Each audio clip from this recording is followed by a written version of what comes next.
Hey guys, welcome back to our channel. So இந்த வீடியோல நம்ம Oneplus அவங்களோட Nord சீரிஸ்ல Oneplus Nord 2 5G அப்படிங்கிற ஒரு புதிய மொபைல் போன் வந்து இந்தியாவுல ஜூலை 22 அன்னைக்கு வந்து லான்ச் பண்ண போறாங்க. ஆல்ரெடி இதோட போஸ்டர்ஸ் எல்லாமே நீங்க வந்து Amazonல செக் பண்ணி பார்த்திருப்பீங்க. சோ நமக்கு இந்த Nord சீரிஸை பொறுத்தவரைக்கும் ஆல்ரெடி நமக்கு Nord 5G ஒரு மொபைல் போன் இருக்கு. அண்ட் புதுசா இப்ப கோர் எடிஷன் அப்படின்னு சொல்லிட்டு Oneplus Nord CE 5G அப்படிங்கிற இந்த மொபைல் போனை லான்ச் பண்ணாங்க. பட் இந்த CE 5G அப்படிங்கிற இந்த மொபைல் போனோட ரிவ்யூஸ் நம்ம செக் பண்ணி பார்த்தோம் அப்படின்னா மேக்ஸிமம் நிறைய வந்து நெகட்டிவ் ரிவ்யூஸ் தான் இருக்கு.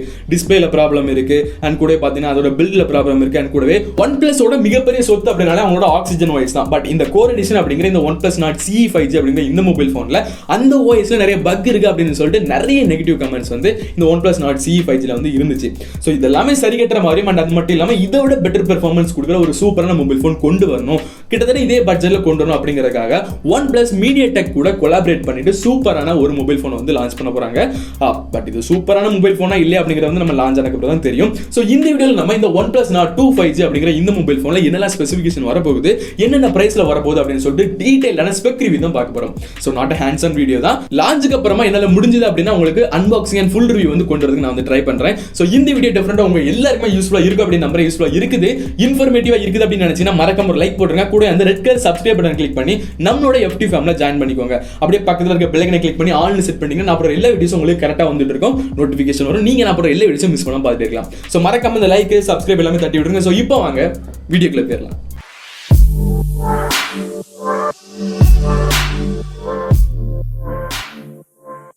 சோ ஃபர்ஸ்ட் இந்த OnePlus Nord 2 5G அப்படிங்கிற இந்த மொபைல் போனோட டிஸ்பிளே நம்ம செக் பண்ணி பார்த்தோம் அப்படின்னா ஃப்ரண்ட்ல நமக்கு 6.4 இன்ச் கொண்ட ஒரு AMOLED டிஸ்பிளே கொடுக்கறதுக்கான வாய்ப்பு ரொம்ப அதிகமா இருக்கு. பட் OnePlusல பாத்தீங்கன்னா அது வந்து fluid AMOLED டிஸ்பிளே அப்படின்னு சொல்லுவாங்க. என்ன இருந்தாலும் அது வந்து AMOLED தான், அங்க எந்த ஒரு மாற்றமும் இல்ல. அண்ட் கூட ரெஃப்ரெஷ் ரேட் அப்படி நம்ம பார்க்கும்போது 120 Hz ரெஃப்ரெஷ் ரேட் வந்து கொடுக்குற மாதிரி நிறைய லீக்ஸ் எல்லாமே போய்கிட்டு இருக்கு. ஓகேவா, பட் எனக்கு தெரிஞ்சு இந்த பட்ஜெட்ல வந்து OnePlus வந்துட்டு 120 Hz ரெஃப்ரெஷ் ரேட் வந்து இந்த டிஸ்பிளேல வந்து யூஸ் பண்ணுவாங்க அப்படின்னு கேட்டீங்கன்னா டெஃபினட்டா கிடையாது. அவங்களோட ஸ்டாண்டர்ட் வந்து 90 Hz தான். ஸோ 90 Hz கொடுக்கறதுக்கான வாய்ப்பு தான் ரொம்ப அதிகமா இருக்கு.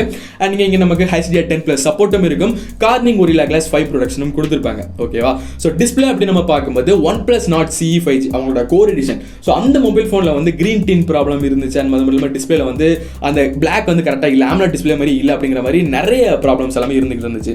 ஸோ அந்த மாதிரி இல்லாம டிஸ்பிளே வந்து குவாலிட்டியா கொடுத்தாங்க அப்படின்னா உண்மையிலேயே ஒர்த்தா இருக்கும். அண்ட் கூடவே நமக்கு இங்க AMOLED டிஸ்பிளே யூஸ் பண்ணிக்கிறதுனால எப்பவும் போல அதே in display finger print sensor கண்டிப்பா கொடுப்பாங்க. ஸோ அதுல நம்ம எந்த ஒரு குறையும் சொல்ற மாதிரி இருக்காது. பட் பில்ட் அப்படி நம்ம பார்க்கும்போது இந்த Nord CE 5G அதாவது கோர் எடிஷன் அப்படின்னு அவங்க லான்ச் பண்ண இந்த மொபைல் போன்ல பிளாஸ்டிக் பேக் வந்து யூஸ் பண்ணிருந்தாங்க. பட் அதோட குவாலிட்டி வந்து ரொம்ப சீப்பா இருக்கு அப்படின்னு சொல்லிட்டு நிறைய நெகட்டிவ் கமெண்ட்ஸ் எல்லாமே வந்துகிட்டு இருந்துச்சு. ஸோ அந்த மாதிரி பண்ணாம கிளாஸ் யூஸ் பண்ணிருந்தாங்கன்னா இல்லைனா வந்து மெட்டல் யூஸ் பண்ணாங்க அப்படின்னா இந்த மொபைல் போன் உண்மையிலேயே சூப்பரா இருக்கும் அப்படின்னு சொல்லலாம். ரெண்டர் இமேஜ் பார்த்தோம் அப்படின்னா எனக்கு தெரிஞ்சு கிளாஸ் மாதிரி தான் இருக்கு.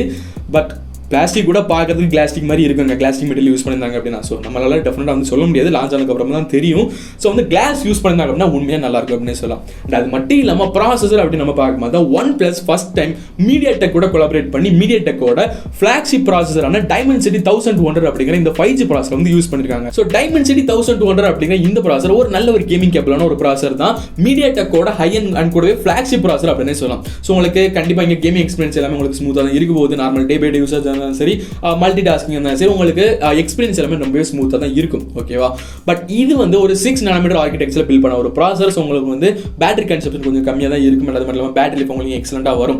நார்மலா MediaTek வந்து அந்த அளவுக்கு பேட்டரி கன்சப்ஷன் வந்து அதிகமா இருக்கும் அப்படிங்கிற மாதிரி நிறைய ப்ராப்ளம்ஸ் எல்லாமே இருந்துச்சு. பட் அது வந்து G சீரிஸ்ல அந்த G85, G90, G70 இந்த மாதிரி ப்ராசஸர்ல தான் வந்து பேட்டரி கன்சப்ஷன் அதிகமா இருக்கும். பட் இந்த Dimensity சீரிஸ்ல பாத்தீங்கன்னா இப்போ வரைக்கும் லான்ச் ஆன எல்லா ப்ராசஸரும் வந்து எக்ஸலண்டா தான் இருக்கு, பேட்டரி பேக்கப் நல்லா தான் இருக்கு. ஓகே, ஸோ அது வந்து நம்ம எந்த ஒரு குறையும் சொல்ற மாதிரி இல்ல. ஸோ ஒரு 5G ப்ராசஸர் அப்படிங்கிறதுனால இதுல வந்து என்னென்ன பேண்ட்ஸ் எல்லாமே சப்போர்ட் கொடுக்குறாங்க அப்படிங்கிற வந்து மொபைல் ஃபோன் லான்ச் ஆனதுக்கு அப்புறம் தான் தெரியும். எனக்கு தெரிஞ்சு பாத்தீங்கன்னா OnePlus வந்து இந்த 5G பேண்ட் சப்போர்ட் வந்து நிறைய இடத்துல சொதப்பிக்கிட்டே இருக்காங்க. சில வந்து ஒரு பேண்ட் தான் இருக்கு, இந்த மாதிரி நிறைய ப்ராப்ளம்ஸ் இருக்கு. ஸோ இதெல்லாம் வந்து கரெக்டாக கொடுத்தாங்க, இல்லை ஒரு 4 இல்ல 5 பேண்ட் சப்போர்ட் கொடுத்தாங்க அப்படின்னா உண்மையிலே ஒர்த் அப்படின்னு சொல்லலாம். இந்த ப்ராசஸர்னால சப்போர்ட் பண்ண முடியும். ஓகேவா, ஸோ இந்த மாதிரி ஒரு நல்ல ஒரு 5G கேபிளான ஒரு மொபைல் ஃபோனை கொண்டு வந்தாங்க அப்படின்னா உண்மையிலே யூஸ்ஃபுல் அப்படின்னு சொல்லலாம். ஸோ அது மட்டும் இல்லாமல் கேமிங் அண்ட் கிராஃபிக்ஸுக்கு நமக்கு இங்கே Mali G77 அப்படிங்கிற இந்த GPU இருக்கு. ஸோ நீங்க கேமிங்கை பத்தி எந்த ஒரு கவலையும் பட தேவையில்லை, உங்களுக்கு கேமிங் எக்ஸ்பீரியன்ஸ் எல்லாமே நல்லா தான் இருக்கும். Mali G77 GPU இருக்கு, Dimensity 1200 இருக்கு, 6 nm ஆர்கிடெக்சர்ல பில்ட் பண்ண ஒரு ப்ராசஸர் அண்ட் கூட நமக்கு 90 Hz ரெஃப்ரெஷ் ரேட் கொண்ட ஒரு டிஸ்பிளே கொடுத்துட்டாங்க அப்படின்னா 90 ஹெட்ஸ் தான் வரும்னு நான் நினைக்கிறேன். பட் 120 ஹெட்ஸ்லாம் கொடுத்து அசத்துனாங்கன்னா வேற லெவலில் இருக்கும். 120 ஹெட்ஸ் கொடுத்துட்டு கம்மி ரேட்டில் கொண்டு வரணும், அதுதான் மெயின் மேட்ரு. ஸோ அந்த மாதிரிலாம் கொண்டு வந்துட்டாங்கன்னா உங்களுக்கு கேமிங் எக்ஸ்பீரியன்ஸ் இனிமேல் நல்லா தான் இருக்கும். ஓகே, ஸோ அதில் நம்ம வந்து எந்த ஒரு குறையும் சொல்கிற மாதிரி இருக்காது. ஸோ ப்ராசர் வைஸ்லாம் நல்லா தான் பண்ணியிருக்காங்க, நல்லா தான் பண்ணுவாங்கன்னு நினைக்கிறேன். ஸோ பெர்ஃபார்மன்ஸ் எல்லாமே எப்படி இருக்குது அப்படிங்கிறத வந்து நம்ம லான்ச் பண்ணக்கு அப்புறமா பார்க்கலாம். அண்ட் ஸ்டோரேஜ் டெக்னாலஜி அப்படின்னு நம்ம பார்க்கும்போது இந்த Dimensity 1200 அப்படிங்கிற இந்த ப்ராசஸர்னால லேட்டஸ்ட் UFS 3.1 ஸ்டோரேஜ் டெக்னாலஜி வரை சப்போர்ட் பண்ண முடியும். பட் OnePlus வந்து இந்த பிரைஸ்ல வந்து 3.1 UFS ஸ்டோரேஜ் வந்து கொடுப்பாங்களா அப்படிங்கிறத வந்து நம்ம வெயிட் பண்ணி தான் பார்க்கணும். 2.1 கொடுக்கறதுக்கான வாய்ப்பு கூட அதிகமாக இருக்கு, காஸ்ட் கட் டவுன் பண்ணணும் அப்படிங்கிறதுக்காக. பட் என்ன டெக்னாலஜி யூஸ் பண்றாங்க அப்படிங்கிறது வந்து நம்ம லான்ச்சுக்கு அப்புறமா தான் தெரியும். பட் 3.1 கொடுத்தாங்க அப்படின்னா உண்மையிலே எக்ஸலண்டா இருக்கும் அப்படின்னு சொல்லலாம். ரீட் அண்ட் ரைட் நமக்கு ஸ்பீட் எல்லாமே நல்லா இருக்கும். ஸோ என்ன கொடுக்குறாங்க அப்படிங்கிறத நம்ம வந்து வெயிட் பண்ணி பார்க்கலாம். பட் இப்போ வரைக்கும் வந்து லீக்ஸ் படி இந்த மொபைல் ஃபோன்ல ஒரு நெகட்டிவ் இருக்கு. என்ன அப்படின்னா 3.5mm ஜாக்கை வந்து கட் பண்ணிட்டு அலர்ட் ஸ்லைடர் கொடுக்குறாங்க. முன்னாடி ஜென்ரேஷன்ல வந்து நமக்கு இந்த 3.5mm ஜாக்கை கொடுத்துட்டு அலர்ட் ஸ்லைடரை வந்து கட் பண்ணியிருந்தாங்க. பட் இங்க அலர்ட் ஸ்லைடரை கொடுத்துட்டு 3.5mm ஜாக்கை வந்து கட் பண்ணியிருக்காங்க. ஸோ ரெண்டுமே சேர்த்து கொடுத்தா என்ன பிரச்சனை அப்படிங்கிறது எனக்கு தெரியல. பட் வந்து இப்படி தான் வந்து லீக்ஸ் வந்துகிட்டு இருக்கு. 3.5mm ஜாக் இந்த மொபைல் ஃபோனில் இல்லை. நீங்கள் ரெண்டு இமேஜில் பார்த்தீங்கன்னா கூட அங்கே 3.5mm ஜாக்கே இல்லை. ஸோ அது மாதிரி கொடுத்தாங்க அப்படின்னா எவ்வளோ பெரிய நெகட்டிவ் அப்படின்னு எனக்கு தெரியல. இப்போ நிறைய பேர் வந்து கன்வெர்ட்டர் எல்லாமே யூஸ் பண்ணுறாங்க, அதெல்லாம் ஒன்றும் பிரச்சனை இல்லை ப்ரோ அப்படிங்கிற மாதிரி தான் சொல்கிறாங்க. பட் நீங்கள் என்ன நினைக்கிறீங்க? உங்களுக்கு 3.5mm ஜாக் முக்கியம் இல்லையா அப்படிங்கிறத மறக்காம கமெண்ட்ஸில் சொல்லுங்கள். ஸோ ஓரளவு பார்த்தீங்கன்னா ஒரு டீசெண்டான மொபைல் ஃபோன் தான். ஸோ கேமரா அப்படின்னு நம்ம பார்க்கும்போது பேக்கில் நமக்கு ட்ரிபிள் கேமரா செட்டப் கொடுக்குறாங்க வாய்ப்பு ரொம்ப அதிகமாக இருக்குது. 50 மெகாபிக்சல் பிரைமரி சென்சர் கொண்ட ஒரு ட்ரிபிள் கேமரா செட்டப் யூஸ் பண்ணுற மாதிரி நிறைய லீக்ஸ் எல்லாமே போயிட்டு இருக்கு.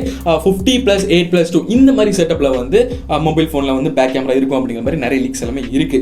ஸோ இந்த கேமரா வழியை நீங்கள் 4K 30 FPS வீடியோ ஷூட் பண்ண முடியும். அண்ட் 1080p ரெசல்யூஷனில் நீங்கள் 120 FPS வரை வீடியோ ஷூட் பண்ண முடியும் அப்படிங்கிற மாதிரி நிறைய லீக்ஸ் எல்லாமே போயிட்டு இருக்கு.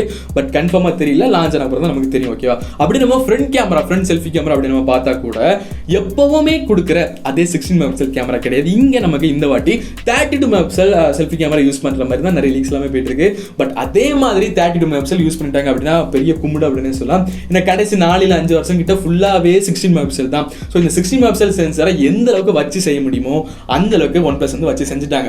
ஸோ இந்த வாட்டியாவது ஒரு மூவ் ஆன் கொடுத்து ஒரு 32 மெகாபிக்சல் யூஸ் பண்ணுறாங்க அப்படிங்கிறது வந்து உண்மையே நம்ம பாராட்ட வேண்டிய ஒரு விஷயம் தான். ஸோ ஃப்ரண்ட் செல்ஃபி கேமரா வந்து நமக்கு உண்மையிலேயே 32 மெகாபிக்சல் சென்சர் வந்து யூஸ் பண்ணுங்க அப்படின்னா உண்மையிலேயே பெரிய ஹேட்ஸ் ஆஃப் அப்படின்னு சொல்லலாம் OnePlusக்கு. ஓகேவா? எப்படியோ ஃப்ரண்ட்ல வந்து 32 மெகாபிக்சல் யூஸ் பண்ணிட்டாங்க அப்படிங்கிறது வந்து ஒரு பெரிய விஷயம் தான். ஸோ உண்மையிலேயே அந்த சென்சர் யூஸ் பண்ணுறாங்களா அப்படிங்கிறது வந்து நமக்கு லான்ச்சுக்கு அப்புறமா தான் தெரியும். ஸோ கேமரா பேக் ஓவராலாக வந்து இந்த பிரைஸ்க்கு வந்து ஒர்த்தமாக தான் தெரியுது. ஸோ நல்லா தான் கொடுப்பாங்க டீசெண்டாக. ஸோ கேமராவோட பெர்ஃபார்மன்ஸ் எல்லாமே எப்படி இருக்கு அப்படிங்கிறத வந்து நம்ம லான்ச்சுக்கு அப்புறமா செக் பண்ணி பார்க்கலாம். அண்ட் பேட்டரி அப்படி நம்ம பார்க்கும்போது 4500 mAh பேட்டரி கொடுத்துருக்காங்க. அண்ட் இதை சார்ஜ் பண்ணுறதுக்கு 30 வாட்ஸ் ஃபாஸ்ட் நமக்கு பாக்ஸில் வருது.